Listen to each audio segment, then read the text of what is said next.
Well, the idea, first of all, is to show that those of us people that did live 200, 300 years ago weren't necessarily primitive Neanderthals. Some of us did have the ability to live a lifestyle that wasn't quite so bad. There were plenty of them that were rustic, but you think of the French culinary schools. Napoleon's diet was a pretty high quality diet. That was in the the 1700s, 1800s, and the oven that I have here is modeled after the ovens of Turin, France. Those are the ones that kept the Roman army going. So 200 or 2,000 years ago, these ovens were common throughout France and part of Europe. And so pizza is actually quite an old item then, maybe? I think the word pizza might be something new and modern, but I'm sorry, a flatbread of dough thrown into an oven with something on it has been done forever. The fact that we call it pizza and think we've come up with something new, I think that's a misnomer.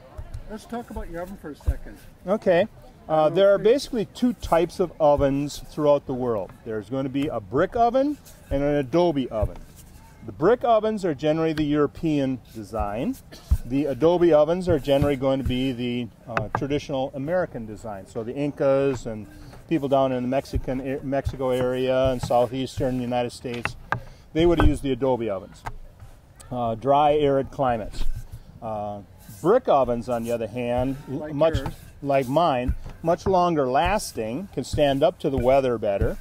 The ovens of Turin, France, which fueled the Roman army, they're still in existence today. So, I mean, those ovens are there for 2,000 years and they're still going strong, some of them. So I prefer the brick oven just because I'm able to build it, move it to assemble it, move it to a site, put it up. I built this here, but basically the design and engineering was all done at home. So I'll be able to actually take this apart, move it to another site, and actually put it back up again. Well, how long does that process take you? Actually, it's not that bad. The first ones I did obviously took a little longer. There was a learning curve. But I would say probably 3 to 4 hours to rebuild the oven. These are called hecklers. In fact, I'm going to make a mistake sooner or later, and you'll realize why we call them that. The hecklers? Yeah. And if I don't make a mistake, they're going to try and make me make a mistake. No. So what's the secret of making a nice flatbread meal? The first thing is just using fresh ingredients. Anything that is really old is going to dissipate in flavor really fast. So anytime I use my wheat, my flour, my tomato sauce, any of that stuff, try and use as fresh as you can. Stuff out of a can.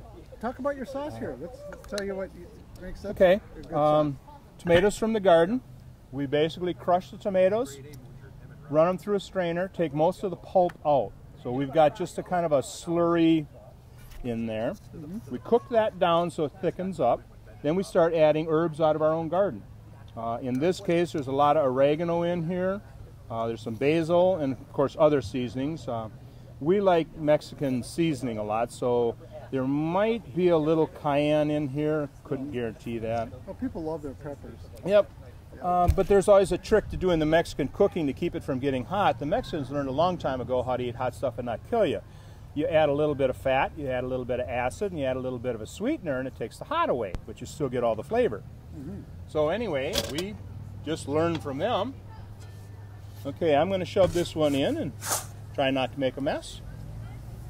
We gotta Try set not the to burn timer. it. Do you just have an intuitive, you kind of peek on it, I suppose? Yeah, it usually takes about a minute to do a pizza. A misnomer, bread in an oven like this oven heats by radiant energy. Ovens at home heat by convection conduction. Totally different way of transferring energy. So what happens is radiant energy penetrates much faster, much more intense. Not that it's hotter, it's just more intense energy. So anyway, why don't they use that then? if you go to any of the really fancy pizzerias or nice bread making, they all use something like this. They found that the gas-fired old traditional ovens that we used 30, 40 years ago don't do the quality. The crispiness of the crust, it's hard to reproduce. This just does such a good job. Yeah. And this is the new backyard feature that people want. You know, it's kind of interesting. You know, things keep coming around. What was a fad 30 years ago is now a fad now. These ovens like this have been around for over 2,000 years, but they come in and out of favor, and yes, they're coming around. Now everybody wants one of these in their backyard. I build them and sell them. This isn't a sales pitch, but And there are a lot of people like me that do that. So, I mean, these are available from a lot of different sources. There's a real good book out there by a guy. so what, give it 3 words, what kind of oven is this? I would call it a masonry oven. That would be the word that I would use, would probably cover most of it. Just because there's refractory brick of some sort inside. Oh, for you. Okay, I'm sorry. If that ain't perfect pizza, well. Okay.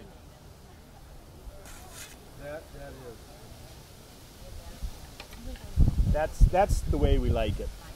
That'd be a $10 pizza.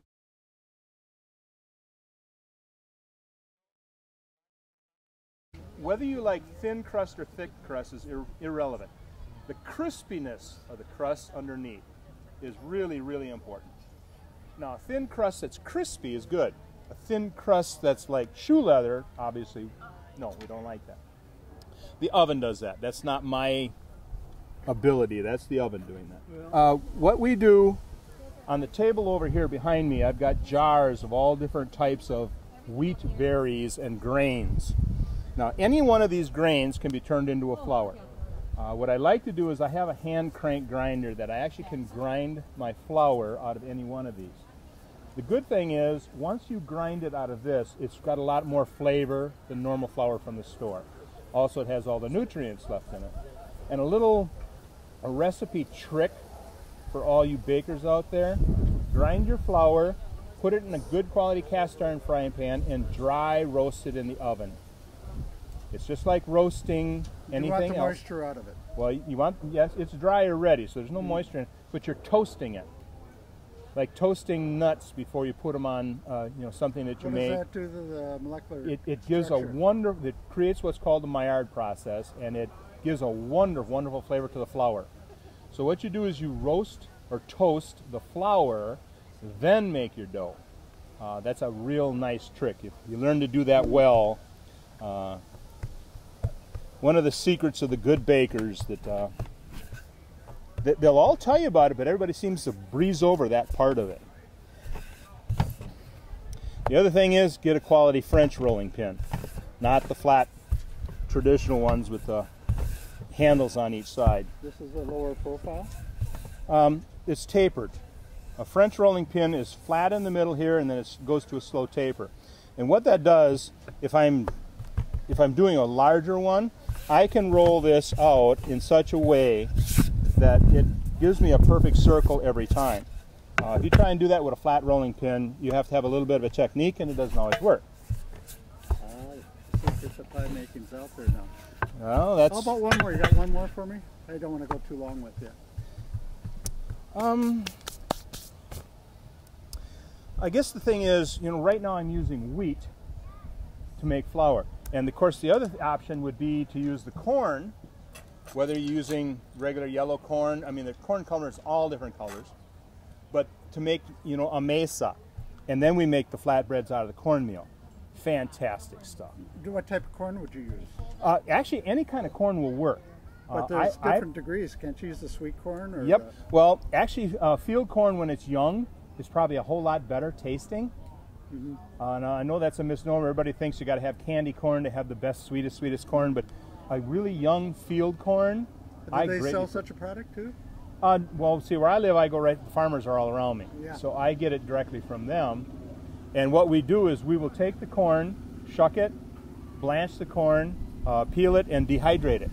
Now we can use it anytime we want, and we'll make flour out of that. So our tortillas and stuff like that. You've never had really good quality ones until you've had those. Another little trick is egg wash. Egg wash does a wonderful thing to the crust. This is butter you're doing now. This is egg wash right here. This is egg wash. This is egg wash. Yep.